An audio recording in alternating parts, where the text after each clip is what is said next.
Oh my gosh, dude. Wow, look at that, man. Look at it fly. Whoa!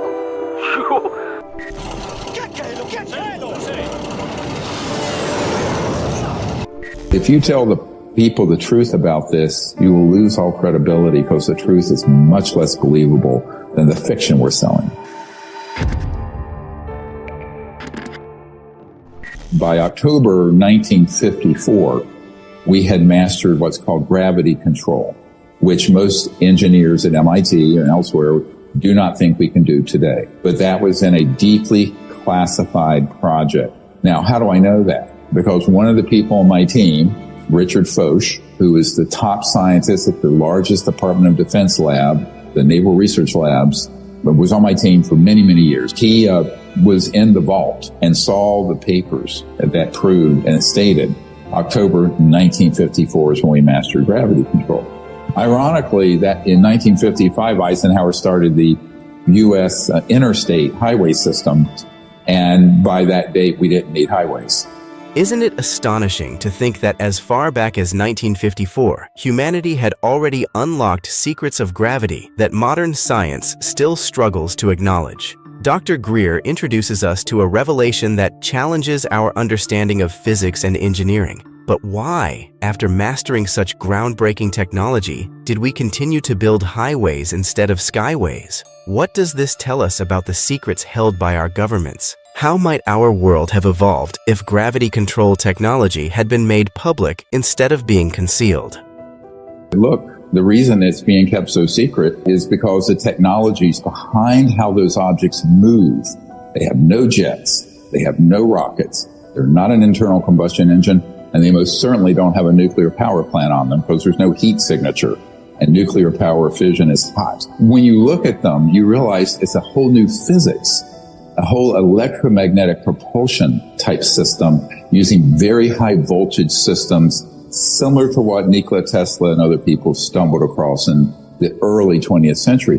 But I said, if that were to be disclosed, we would terminate oil, gas, coal, nuclear power, wind, solar, you name it, and public utilities. You're talking a huge transformation in how the world operates. Now, on the one hand, it would be disruptive to the status quo of the macroeconomic system. On the other hand, it would end all pollution. It would end all poverty in 20 years, and everyone on the planet would have quote-unquote free energy from what's called the zero-point energy field, and we can discuss this later. So he said, I get it. So, it's about power, money, and the corrupting influence of it. It is not about science, because once you drill down the science, the evidence is absolutely overwhelming. Dr. Greer unveils a world where energy is limitless and the chains of pollution and poverty are broken. The implications of disclosing such advanced technologies could have revolutionized our society, yet the thirst for power and control keeps these innovations hidden. Imagine a world powered by clean, free energy. Why do you think those in power fear this change? What would our planet look like today if zero-point energy had replaced traditional power sources decades ago? When I first started working with all these guys here, they have a type of, I call it disclosure PTSD. It's a traumatic. For me, in the 1990s, it was very traumatic to find out about this was absolutely real, that it was being kept secret, that it was out of control, and that there was a compartmented part of it that were already committing atrocities such as staged fake alien abductions and mutilations. Everybody's heard of these. Everybody assumes they're alien. They are not. We have a testimony from Air Force intelligence officer as well as documents that prove that those are being done by humans for their, quote, psychological warfare value. So I think there are two things. One is that they want to keep the energy technologies away, and this is why we did The Lost Century and How to Reclaim It, with an expose of what the world has lost through this illegal secrecy and how we need to regain it and what the world looks like after that, which is gorgeous, beautiful. A totally transformed planet.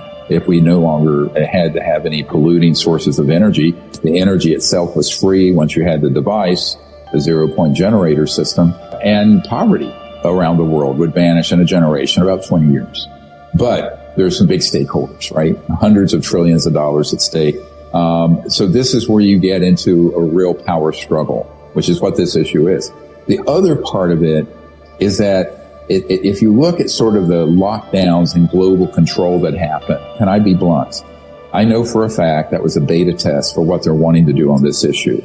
And that is to disclose it in such a way that it manipulates the public into fear so that they can then, through sort of a totalitarian militarism and central state authority, control the whole world, not just one country.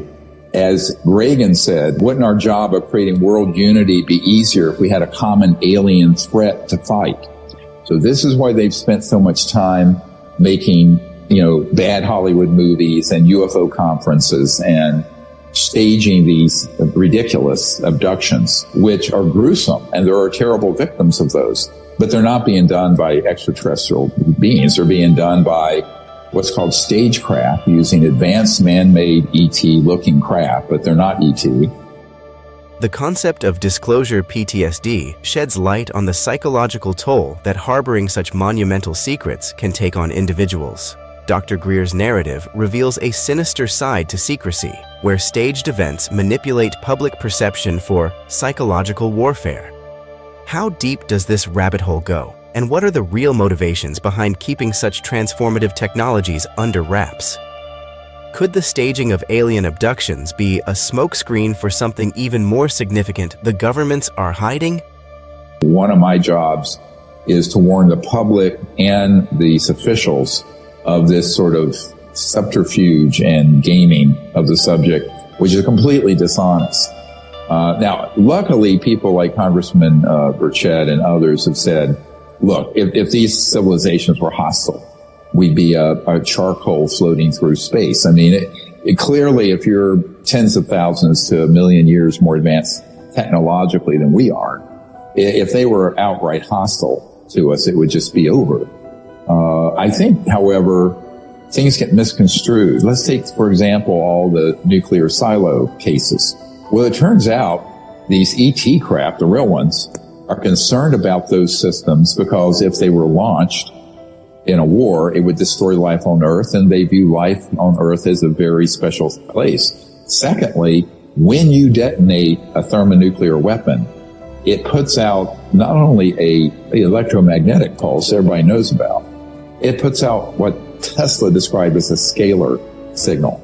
And the scalar is faster than the speed of conventional light or electromagnetic propagation, because it's a point that goes out in a line as opposed to a wave like normal light that we're seeing.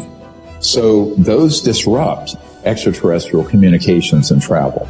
So the reason you saw those craft that crashed near Roswell was because that was the only atomic bomb squadron in the world in 1947, 509th Army Air Base, Walker Field.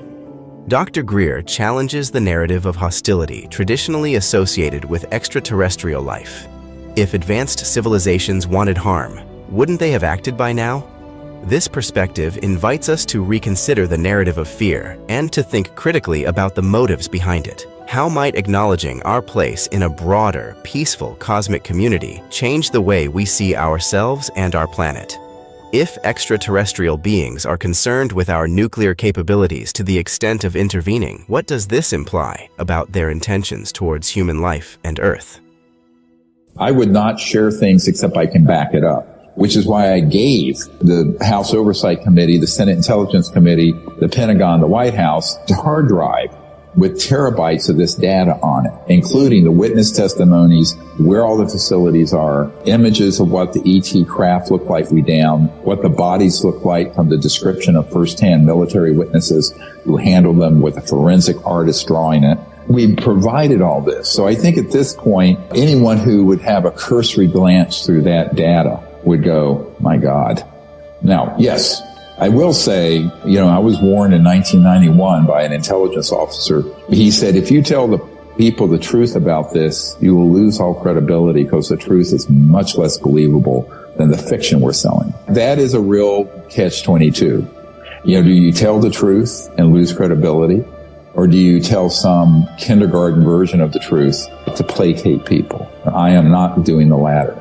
But it's controversial. I'll admit it's extremely controversial. But I mean, at my stage of life, I have 12 grandchildren.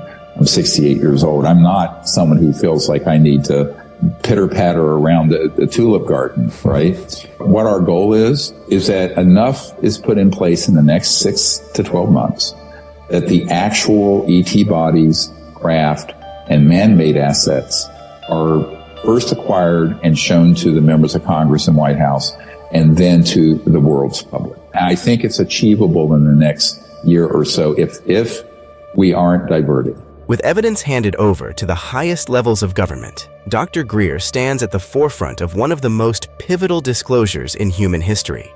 But the path to truth is fraught with disbelief and controversy. How do we navigate the fine line between skepticism and the undeniable evidence presented before us? In a world teetering on the brink of major disclosure, how should we prepare ourselves for the potential revelation of extraterrestrial life and technology? If you liked this video and you would like to see more amazing content, go ahead and check out the next video on our channel.